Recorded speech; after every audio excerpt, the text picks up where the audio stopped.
Here. High frequency, low pitch as it passes you. Go to a football game, listen to a marching band. Trumpets, trombones or trumpets wave back and forth. You get a variation in pitch.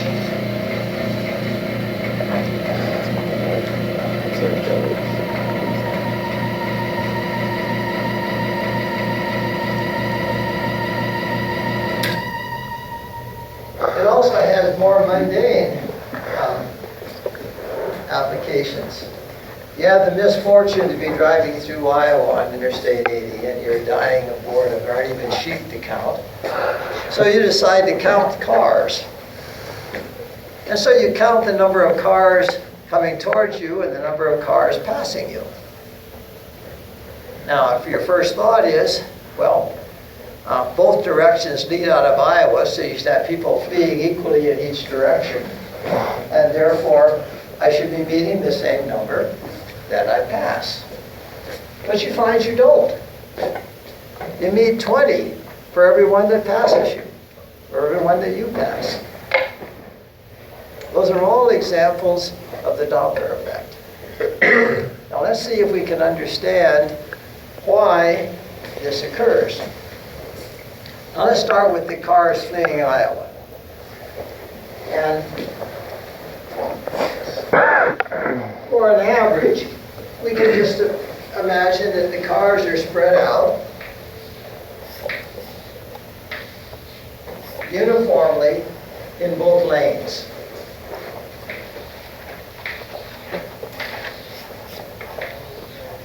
And these guys are going like that.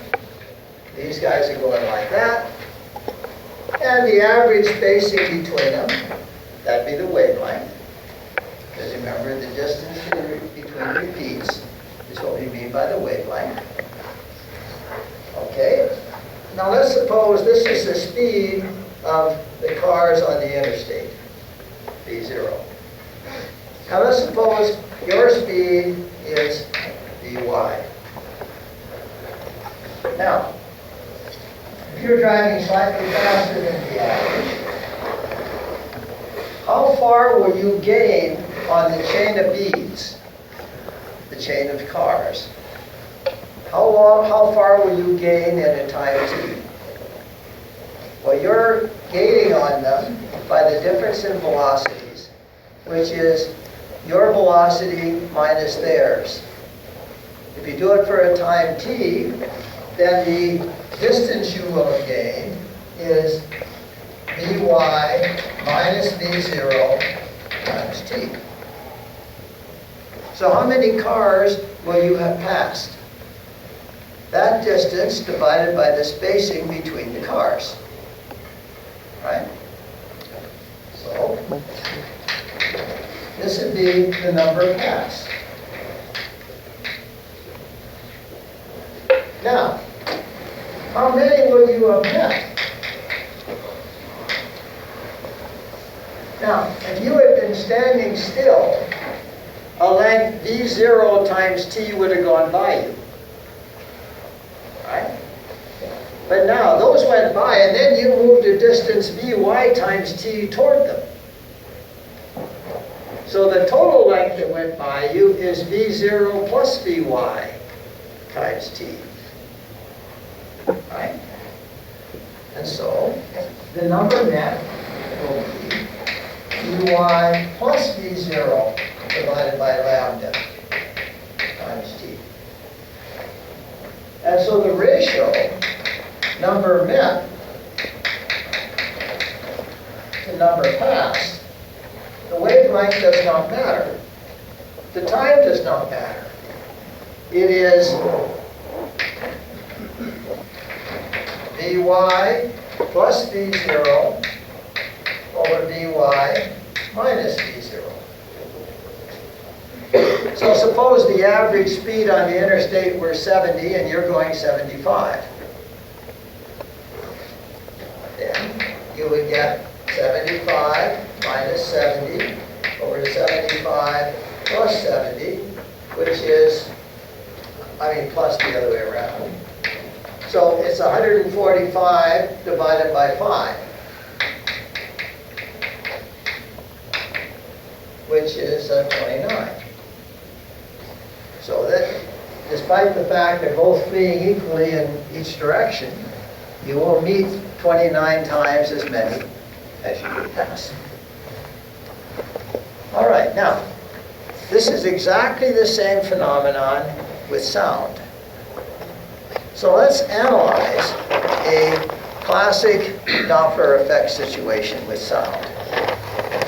Now this is a case in which all of physics is this way. You are far better if you just start at the beginning and analyze what's going to happen. Don't try and memorize all sorts of equations. That's hopeless. But this is a trivial problem if you simply sit down and ask what happens at each stage. So let's consider the following situation. You're driving along the highway at some speed vc per car. And you're approaching a truck which is traveling at some speed vt, which is less than yours. Big semi-trailer. And you sound your horn, which has a frequency f0. Sound comes up here, strikes the truck, some is reflected back.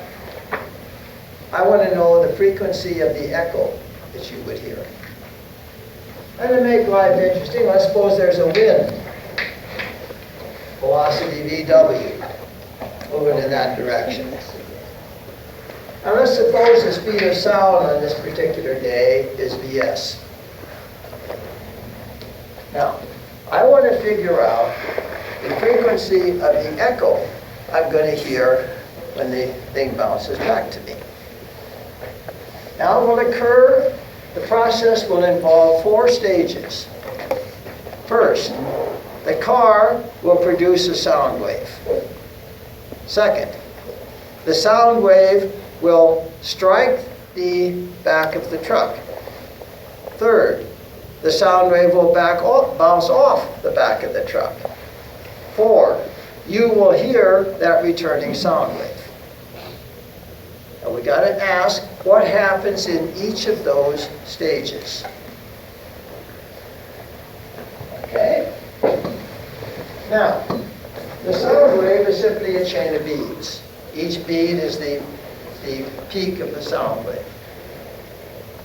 Now, at the beginning of the second, the first bead comes out of the horn of the truck, of your car.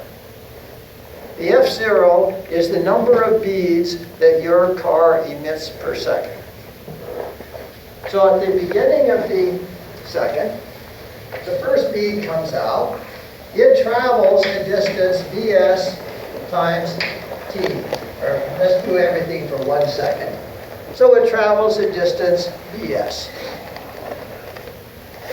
Now, what is that Vs with respect to? What determined the speed of sound? Have anything to do with the source? No. It just had to do with the medium it was moving in. It's moving in the air. So, the speed of sound is the velocity of the wave in the air. But now there's a wind, which takes this box of air in which the sound is propagating and moves it with the velocity VW. Make sense to everybody? So, where is the first bead at the end of the second? Well, it traveled Vs in the air. The air went a distance VW. Where is the last bead? The bead that comes out at the end of the second. Well, it's where the car is, because it's just now leaving the horn of the car. And therefore, it is at Vc, because the car has moved a distance Vc in that second. So what is the distance between the first bead and the last bead? It is Vs plus Vw minus VC. How many beads were there? F0. That's the number of beads your horn puts out per second. So, what is the spacing between the beads? In other words, the wavelength that your horn produced. Well, it is the length of the chain, Vs, plus Vw, minus Vc, divided by the number of beads. So the motion of the car and the wind physically altered the wavelength. The wavelength is different than it would have been if there was no wind and you weren't moving. Okay, stage 2. How many beads strike the back of the truck per second? Now, can the motion of the truck change the wavelength? The wave is just propagating in air. Make any difference who looks at it? No. But the motion of the truck can alter the length of the chain of beads that goes by you. It can't change the spacing in the beads, but it can certainly alter the length that goes by you, just as the cars over here. So what's going to happen at the truck is the spacing isn't going to change, but the length of chain that goes by you is going to change. Making sense? So let's analyze that picture.